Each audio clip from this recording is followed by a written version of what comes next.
ఎన్నికల వేళ పీఎఫ్‌పై వడ్డీ పెంచే ఆలోచనలో ఉన్నట్లు ఉద్యోగస్తులకు గుడ్ న్యూస్ చెప్పిన కేంద్ర ప్రభుత్వం, అదే సమయంలో కేంద్ర ప్రభుత్వ ఉద్యోగులకు మరో బ్యాడ్ న్యూస్ కూడా చెప్పింది.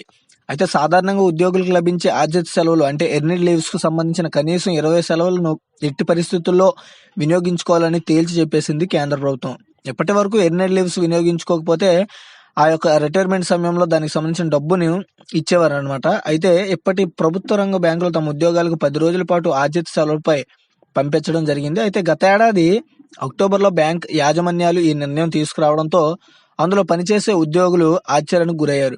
ఇప్పుడు కేంద్ర ప్రభుత్వ ఉద్యోగులు కూడా తప్పనిసరిగా 20 రోజులు ఆర్జిత సెలవులు వినియోగించుకోవాల్సిందేనని ప్రభుత్వం ఆదేశించింది.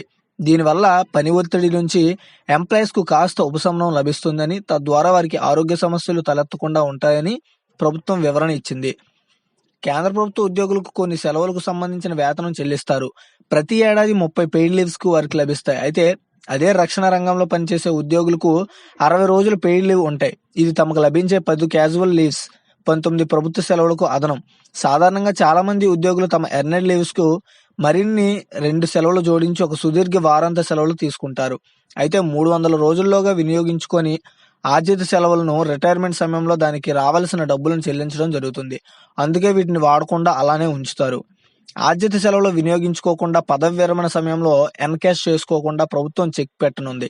అందుకు త్వరలో సర్క్యులర్ కూడా జారీ చేయనుంది. కేంద్ర ప్రభుత్వం ఒక క్యాలెండర్ సంవత్సరానికి ఒక ఉద్యోగి 10 కంటే ఎక్కువ ఆర్జిత సెలవులు మిగిల్చుకోవడానికి వీల్లేదు.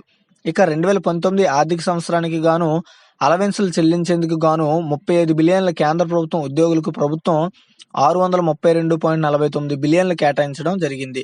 ఇందులో అధిక భాగం ఆర్జిత సెలవులకే వెళుతోంది. అయితే 2018 ఆర్థిక సంవత్సరానికి కేటాయించిన బడ్జెట్ కంటే ఈసారి 10% ఎక్కువగా కేటాయించింది కేంద్ర ప్రభుత్వం.